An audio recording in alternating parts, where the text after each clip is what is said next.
Assalamualaikum warahmatullahi wabarakatuh. Bismillahi walhamdulillah. Salatu wassalamu ala rasulillah wa ala alihi wa sahbihi wa mawala. Hadirin, izinkan saya untuk mengawalinya dengan pantun. Berpisah dengan doi di waktu duha, membuat rindu tak terukur. Pertama yang paling utama, marilah kita mengucap syukur. Alhamdulillahirabbil alamin. Marilah kita panjatkan puji serta syukur kehadirat Allah Subhanahu wa taala yang telah menciptakan Adam tanpa orang tuanya, yang telah menciptakan Isa tanpa bapaknya, yang telah menciptakan langit tanpa tiang, yang telah menciptakan planet-planet tanpa gantungan, dan yang telah menciptakan kita sebagai manusia walaupun hanya setetes air mutfah, namun hasilnya memuaskan. Dan yang telah memberikan nikmat kepada kita, nikmat yang tak mungkin dihitung, nikmat yang tak akan bisa dihitung walaupun oleh tukang cukur, tukang bubur, tukang bajigur, apalagi tukang gali kubur. Salawat beserta salam semoga tercurah limpahkan kepada sang proklamator tersohor, sang proklamator yang tak pernah berkata kotor, sang proklamator yang tak mungkin naik motor, sang proklamator yang tidak dapat ditandingi walaupun oleh profesor, doktor, apalagi tukang martabak telur, yakni Habibana wa Nabiyana wa Rasulana Muhammad sallallahu alaihi wasallam. Kepada keluarganya, para sahabatnya, para tabi'in dan tabi'atnya, dan semoga kepada kita selaku umatnya mendapatkan syafaatnya di yaumil qiyamah kelak. Amin ya rabbal alamin.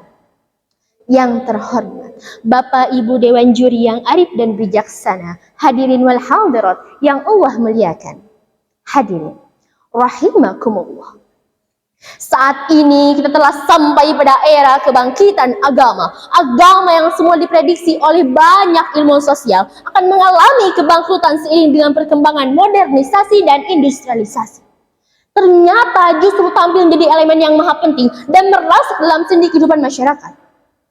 Dalam konteks kehidupan modern saat ini, di mana masyarakat dengan basis teknologi dan ilmu pengetahuan yang sering disebut sebagai masyarakat milenial telah mengalami pergeseran nilai, baik nilai sosial ataupun budaya.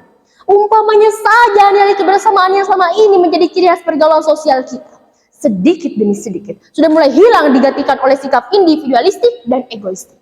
Pergeseran nilai tersebut sudah mulai merambah masuk mulai dari kehidupan keluarga sampai dengan kehidupan bermasyarakat, berbangsa, dan bernegara.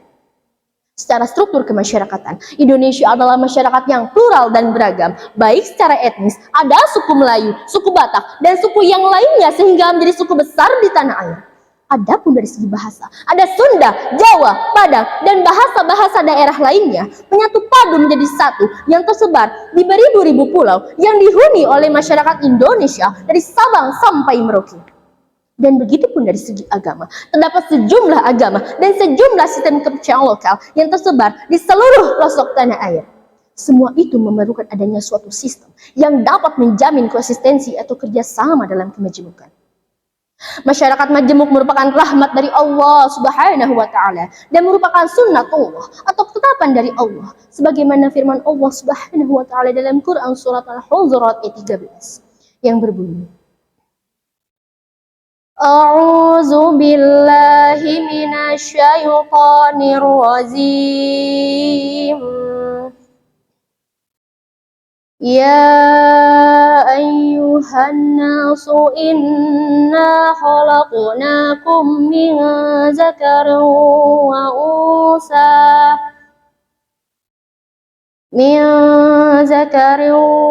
unsa wa ja'alnakum syu'uban wa qabaila lita'arafu. Inna akramakum indallahi atqakum. Innallaha alimun khabir. Shadaqallahul azim. Yang artinya, wahai manusia, sungguh kami telah menciptakan kamu dari seorang laki-laki dan seorang perempuan. Kemudian kami telah menjadikan kamu berbangsa-bangsa dan bersuku-suku agar kamu saling mengenal. Sesungguhnya yang paling mulia di antara kamu di sisi Allah ialah orang yang paling bertakwa. Sungguh Allah Maha mengetahui, Maha teliti. Pada kutipan ayat Quran surat Al-Hujurat ayat 13 menjelaskan bahwa untuk mewujudkan kebersamaan dan keberagaman, khususnya pada konteks kehidupan berbangsa dan bernegara, sekurang-kurangnya terdapat dua perspektif besar petunjuk Al-Quran yang mesti kita amalkan dalam mewarnai kehidupan, yaitu yang pertama, mengamalkan prinsip asy'um, yaitu menerima eksistensi dan perbedaan suku bangsa lain sebagai anugerah atau rahmat dari Allah Subhanahu wa Ta'ala.